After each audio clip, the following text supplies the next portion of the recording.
Eu vou explicar logo, porque o nome do meu pai não é Robson, né? O nome do meu pai é Miguel. Aí todas as vezes que eu estava na escola, ou então alguém me conhece, pergunta assim: o nome do seu pai é Robson? Lógico que se fosse o normal seria, né? Até a pergunta seria até desinteressante. Mas eles já fazem a pergunta porque acham que o Miguel não é meu pai. Mas é que meu pai, gente, ele... Pode sentar, irmã, que a história é longa. É que meu pai, hoje ele não está aqui. A pastora Joana Dark está com febre, por isso não vieram agora pela manhã.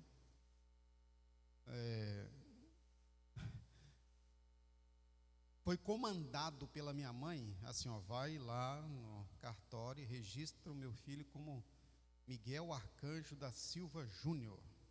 Mas você sabe aquelas comandos que não está muito bem combinado, né? Meu pai, tipo assim, engoliu aquilo, mas não aceitou muito bem, não. Ele não queria que o filho dele tivesse o mesmo nome que ele, Miguel, porque ele nasceu 29 de setembro, e para quem não sabe, 29 de setembro é dia de comemoração de São Miguel Arcanjo. E aí então a mãe dele, que era muito, mas muito católica, todos os nomes dos filhos dela ela deu de santo, porque cada dia do ano é um dia de um santo, né? Ou, por exemplo, meu tio nasceu no dia de São Pacífico, ela foi dar o nome dele de Pacífico. Aí ele nasceu no dia de São Miguel Arcanjo, e ele falou assim: não, meu filho não vai ter nome de santo não. Mas não falou nada para minha mãe, mas também não sabia que nome colocar. Então ele chegou lá no cartório e perguntou assim: qual o nome que está mais popular hoje aqui, que vocês conhecem, um nome bonito e tal? Aí falou assim: Robson. Um monte de gente falou Robson, Roberto, Robert, um monte de troço lá. Eu gostei de Robson. Aí foi na hora de registrar e perguntou o senhor do registro lá: vem cá, eu estou com problemas, minha esposa quer que eu coloque Miguel Arcanjo da Silva Júnior para ela chamar ele de Juninho. Como é que eu faço? Um homem mais que depressa, naqueles cartórios de João Monlevade, lá no interior de Minas Gerais, falou assim: não, é só o senhor colocar Robson Júnior e coloca o seu sobrenome. E nem incluiu o sobrenome da minha mãe no meu nome. Eu não tenho o sobrenome da minha mãe. Eu estou até para consertar isso. Aí ficou lá, Robson Júnior da Silva. Ainda me omitiu o sobrenome chique Brum. Eu não tenho. Meus irmãos têm, eu não. Então, Robson Júnior da Silva. E esse Júnior não tem nada a ver com nada. Aí a minha mãe ficou tão brava que nunca me chamou de Juninho, porque eu na verdade não era Júnior. Então quer dizer, tenho Júnior, mas não sou conhecido como Juninho, e também não tenho o nome do meu pai nem o sobrenome da minha mãe. O negócio é complicado, irmão. Mas ficou esse nome que a Vânia gosta tanto de falar, Robson Júnior. Mas eu não sou Júnior, né? Então ficou Robinho. Então quem quiser me chamar de Robinho não tem problema não, tá bom, gente? Amém? Ficou Robinho, lá em casa é Robinho. Vamos lá, 2 Timóteo capítulo... o quê? Gente. 2 Timóteo capítulo 2, verso 1. Vamos lá, 1, 2, 3 e...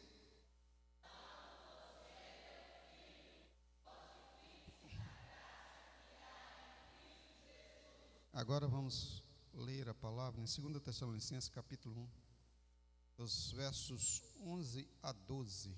Peço a todos, por gentileza, aquela forma que nós fazemos na leitura da celebração, de forma de pé,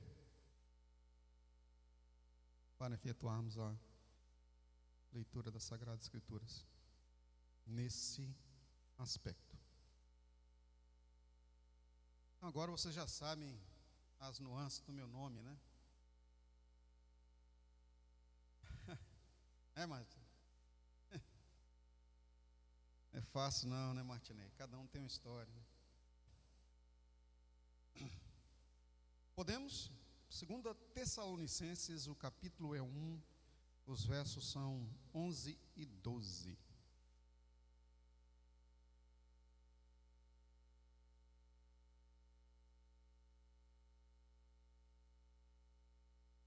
Tessalonicenses é uma carta escrita pelo apóstolo Paulo à igreja na cidade de Tessalônica, cidade na Ásia Menor. Diz assim: ora,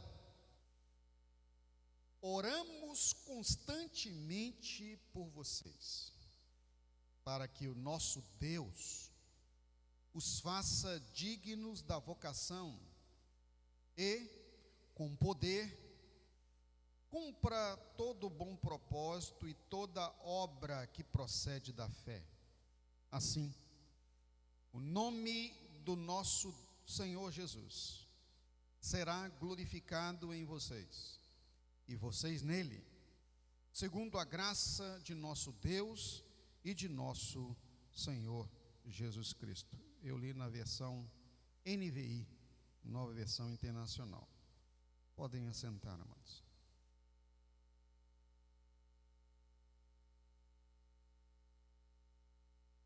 Para quem não sabe, hoje, nas igrejas batistas do Brasil, é comemorado o Dia das Lideranças Pastorais, o Dia do Pastor.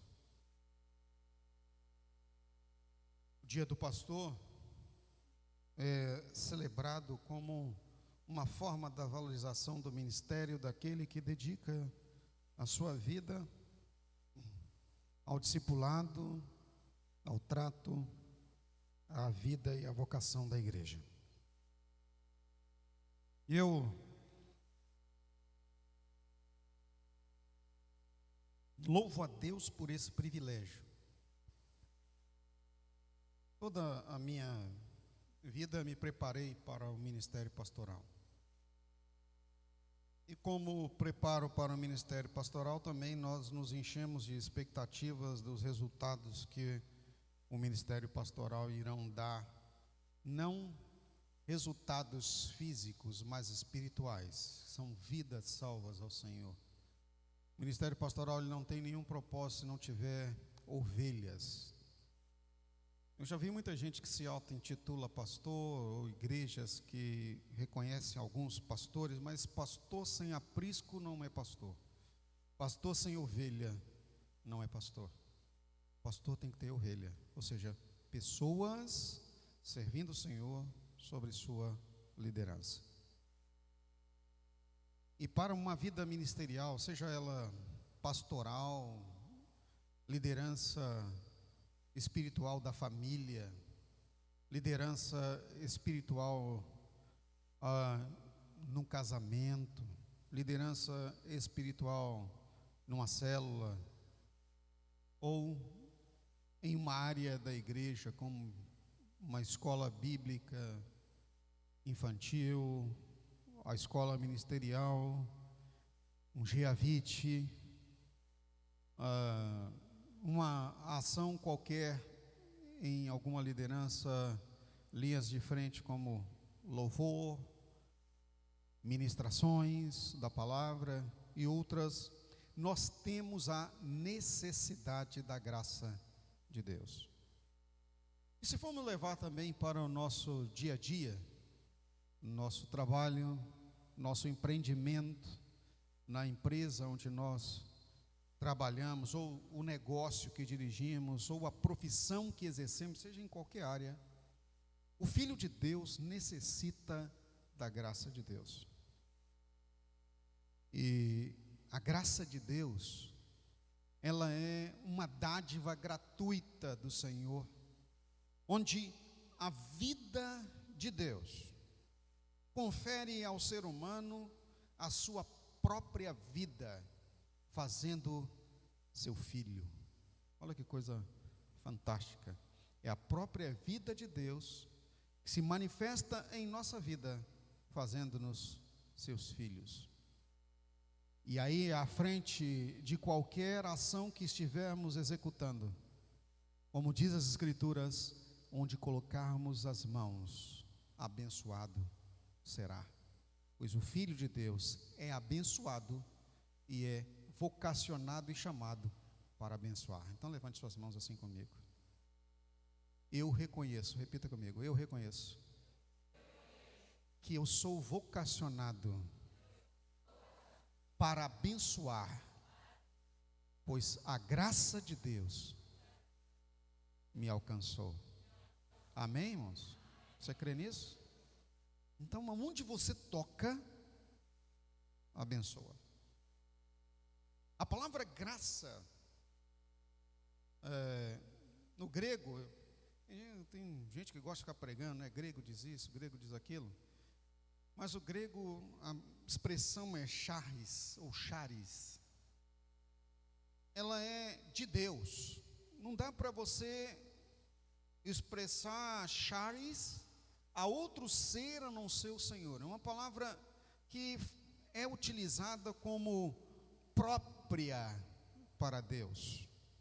Graça nesse sentido próprio. Só Ele detém a graça de conferir-nos a posição de ser filho de Deus. Por mais que alguém queira ser, não será, se não for pela graça.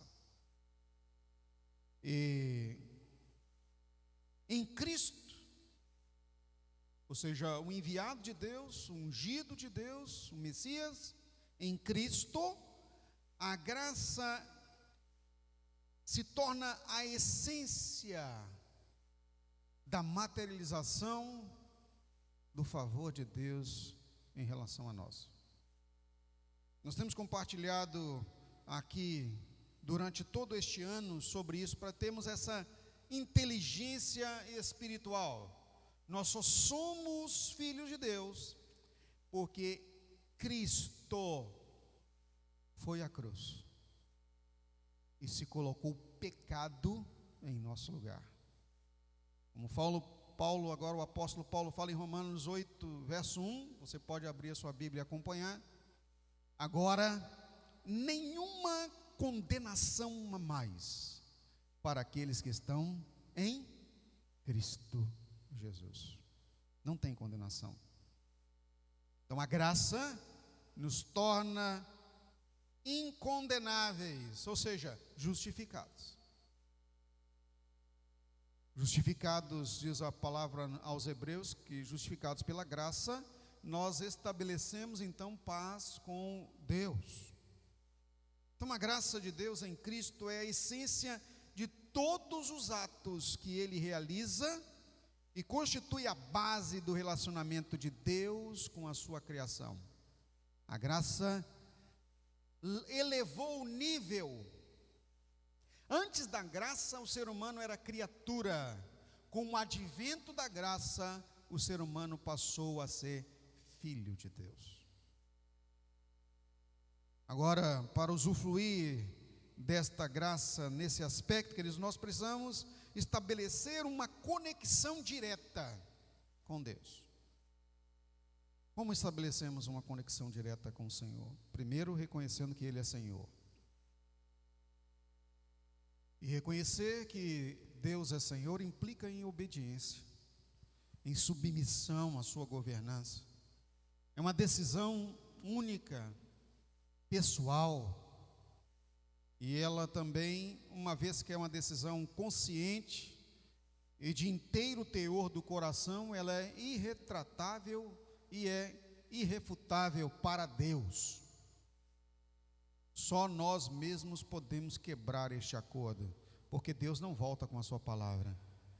O próprio Senhor, falando acerca da sua palavra, Ele diz: passará os céus e a terra, a minha palavra jamais passará. Quando Ele estabelece um negócio, quando Ele estabelece uma determinação a seu respeito, está feito. Repita comigo assim: quando Deus diz, está dito. Amém? O problema não é a palavra de Deus, o problema é a nossa palavra. A palavra de Deus, ela é permanente, ela é firme. Agora a nossa é que é o problema. Quando estabelecemos uma conexão, ou via de regra, nos sintonizamos ao Senhor, é como há um tempo atrás eu falei isso, já tem bastantes anos eu falei isso. Hoje em dia a gente já não faz mais isso, você só aperta um botão e o próprio equipamento sintoniza o rádio, né? Está lá no seu carro, você quer acessar uma rádio, você aperta um botãozinho lá, digitalmente ele vai procurando, daqui a pouco aparece a rádio que você quer e você vai lá e fala assim: eu quero esse aqui como favorito. Aperta lá no tecladinho lá, ou então na tela, que agora é tudo, né? Parece até que tem um smartphone no carro. Aí você vai, aperta lá e torna aquela rádio favorita, depois só toca de novo, ou então até no volante dos carros agora muda a rádio. Mas antigamente, onde lembrar alguns aí, que você tinha que ir lá naquele botãozinho, né? Você via um cordãozinho andando assim na frente do rádio, aí ficava lá, virava a antena e ficava até você sintonizar. Não era assim? Quem já teve radinho de pilha aí, levanta a mão. Misericórdia, né? Às vezes você estava querendo sintonizar uma coisa, aparecia uma outra rádio no meio, aí você para ver ali se dava certo ou não dava certo, um atravessando a voz do outro. Estabelecer uma conexão direta com o Senhor é como se fosse essa sintonia fina. Você ligar a sua vida ao sinal emitido pela estação geradora. Irmãos, e às vezes é como esse ruído que aparece. Muitas vozes tentando atrapalhar, as vozes do inimigo, as vozes do mundo, as vozes do próprio eu. Estabelecer uma conexão direta com o Senhor, queridos, nós temos que ir buscar em oração. Paulo fala aqui em 2 Tessalonicenses, o capítulo 11, oramos constantemente por vocês. Olha que as lideranças pastorais oram constantemente pela sua vida.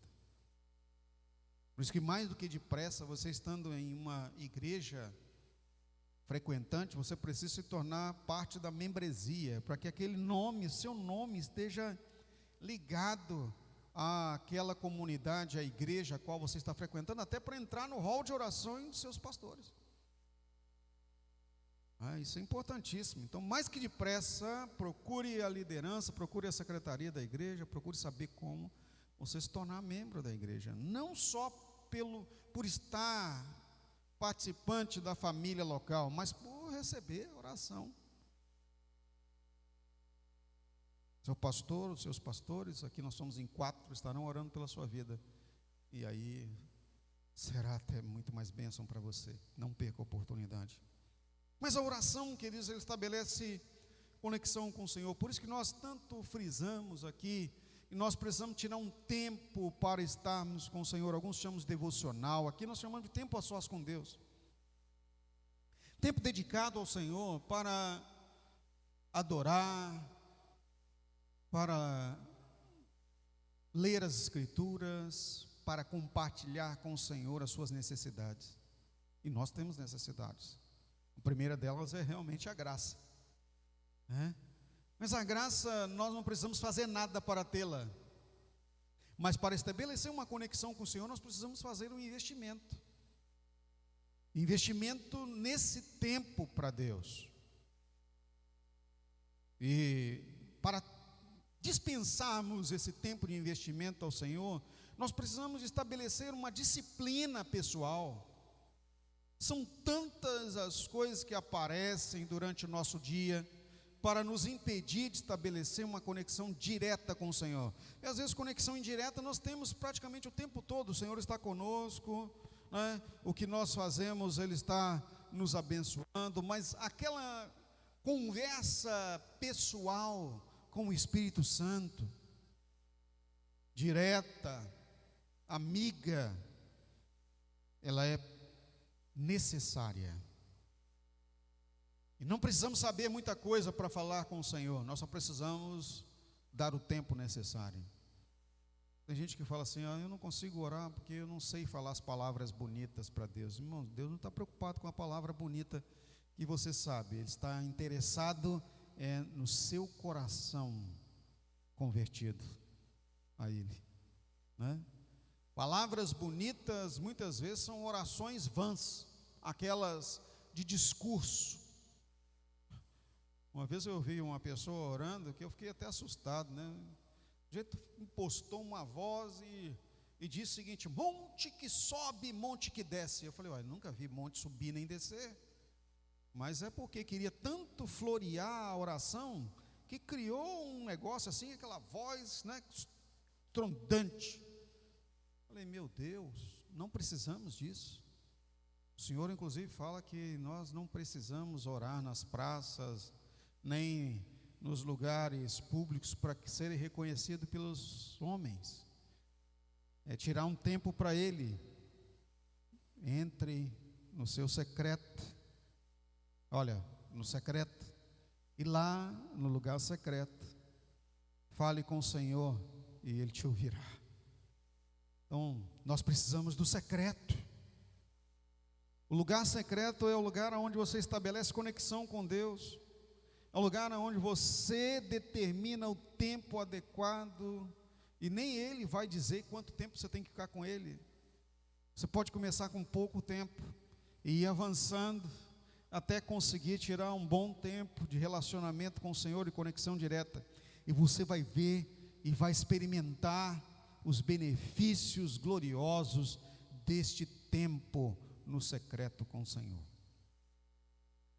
Existem até louvores que falam sobre o lugar secreto, o momento secreto, porque a igreja, nós, os filhos de Deus, necessitamos deste investimento. Nós também temos a necessidade da graça de Deus para fazer acontecer no reino de Deus a vocação para a qual fomos destinados pelo Senhor. Repita comigo: o Senhor destinou uma vocação para mim. Irmãos, ninguém está no reino de Deus, ou na casa de Deus, ou na família de Deus, numa igreja local, sem a destinação de uma vocação.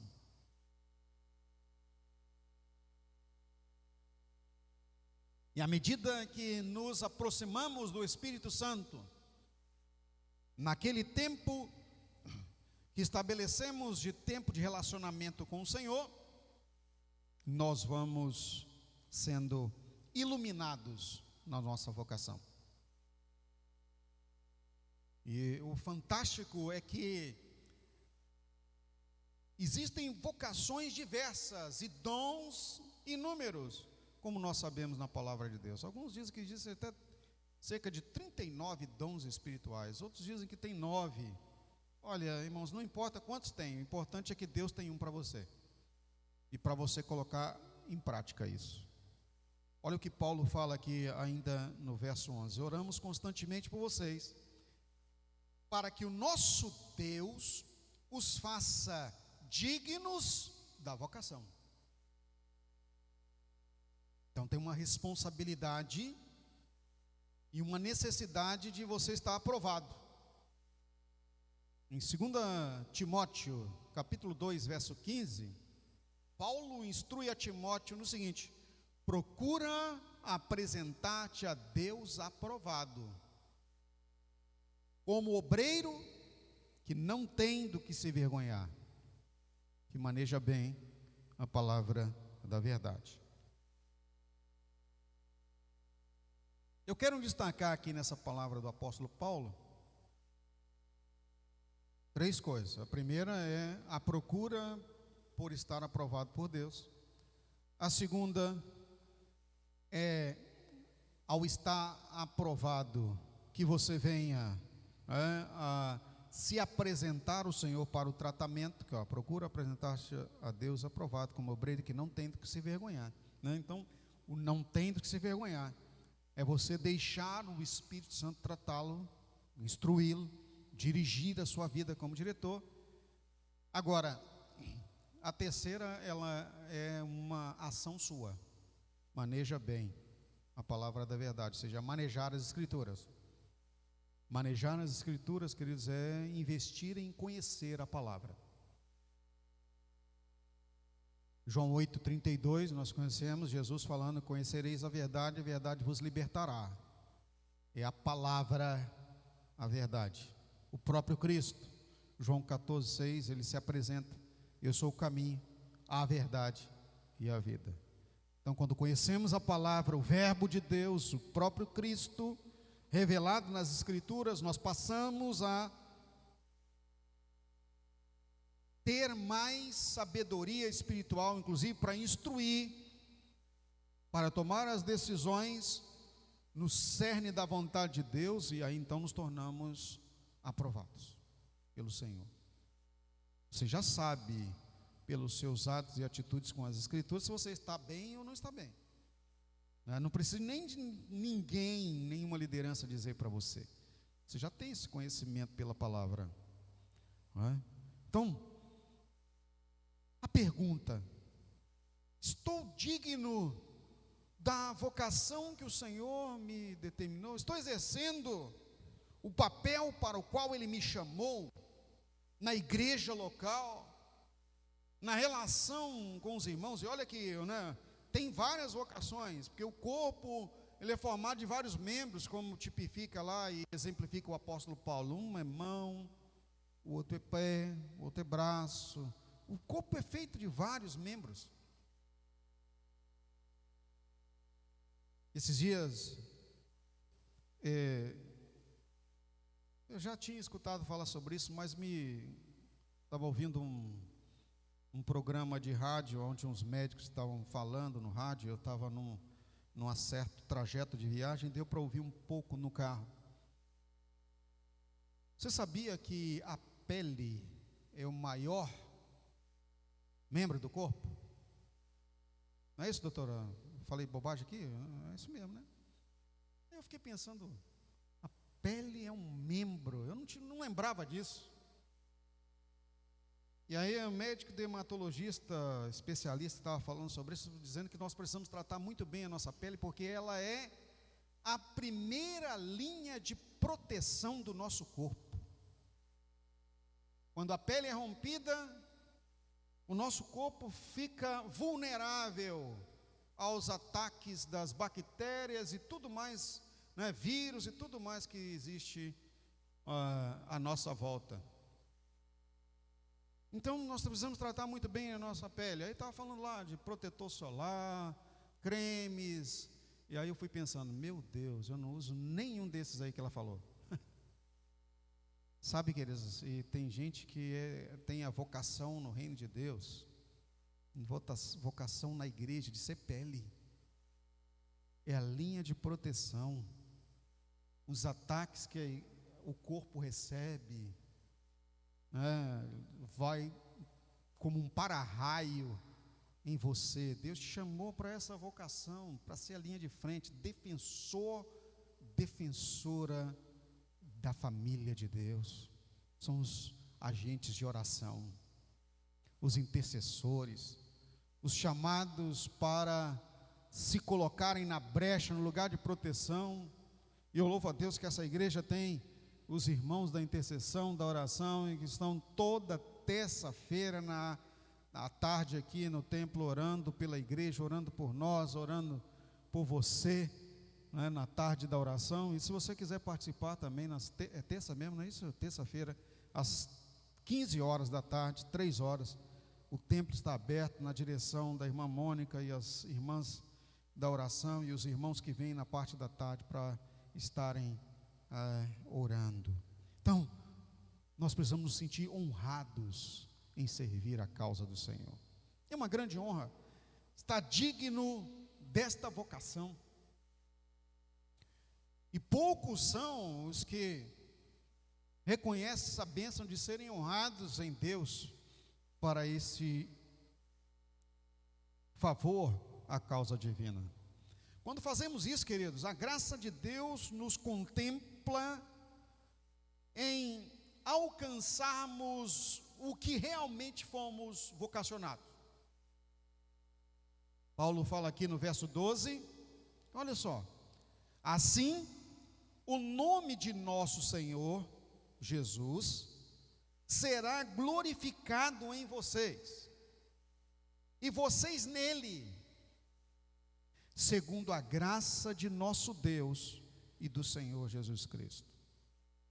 Para um outro momento, eu quero até compartilhar com vocês qual é a diferença da graça divina para a graça de Jesus. Que aqui tem isso, ó. Segundo a graça de nosso Deus e do Senhor Jesus Cristo. Uma outra mensagem nós vamos compartilhar isso.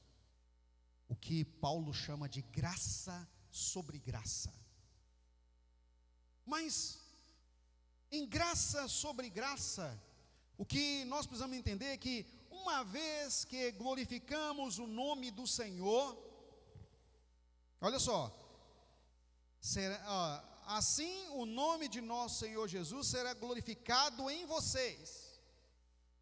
Deus glorificado em nossa vida, uma ação de graça de Deus. Agora, o fantástico aqui é esta partezinha que nós às vezes passamos por cima. O escritor Paulo diz: e vocês nele. Então nós temos uma glória em Cristo. A glória que nós temos em Cristo, queridos, que é pela graça, porque nós não temos merecimento nenhum.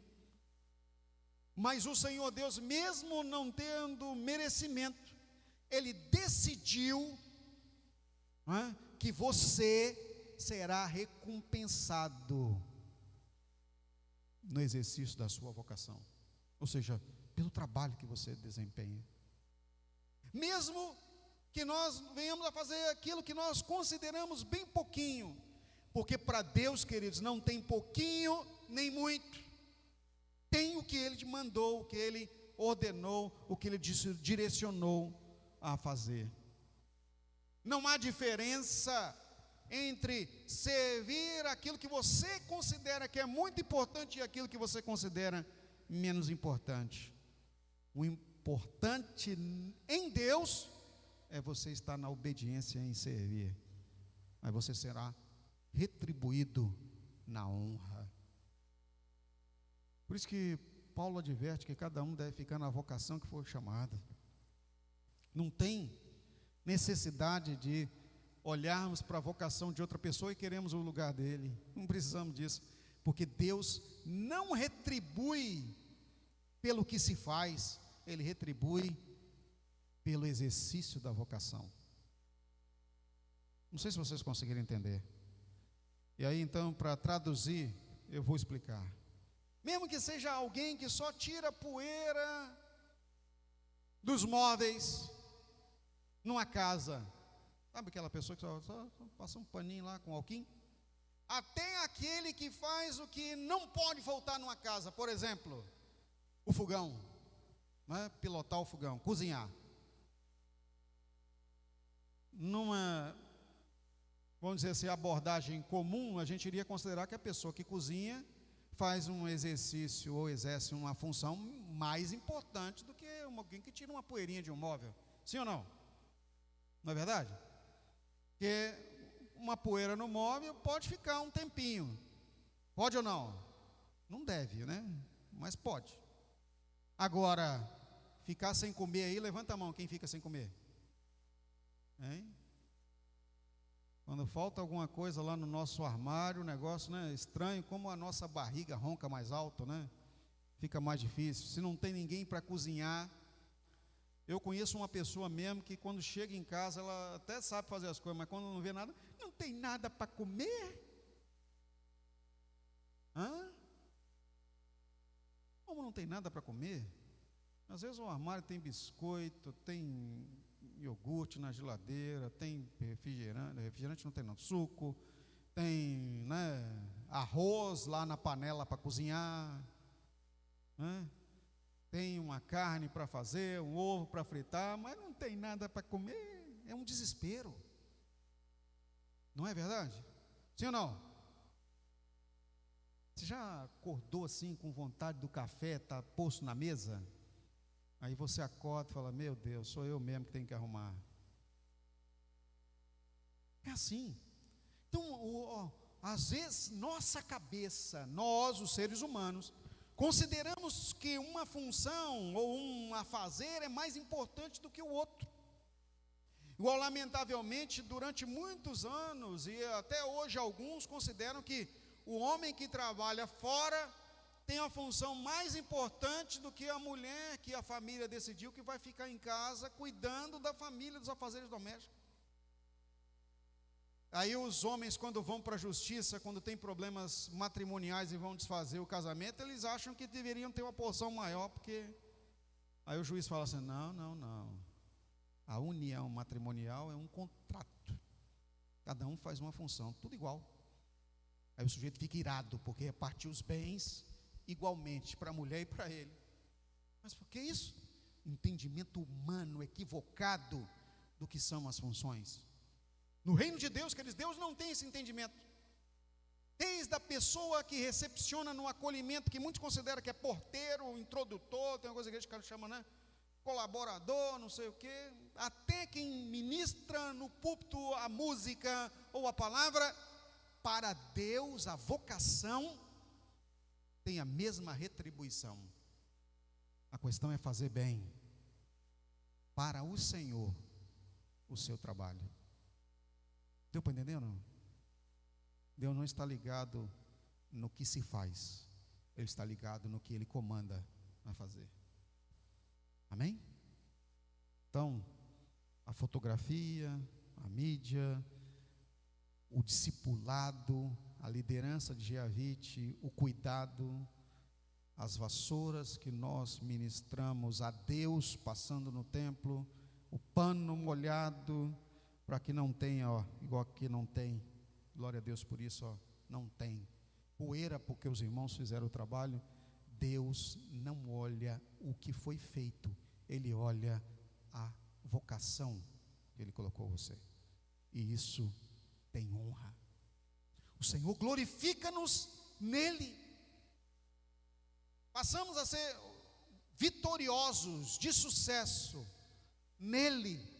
O sucesso de Deus se torna o nosso sucesso, e o sucesso de Deus, queridos, é maravilhoso. Amém? Então nós temos essa necessidade, precisamos da vida de Deus em nossa vida. Que o Senhor, o Espírito Santo, movimente a sua vida, para que você entenda a necessidade da graça e viva a graça, sendo ciente de que Ele tem uma vocação a ser executada em sua vida. Amém? Vamos colocar de pé, orarmos.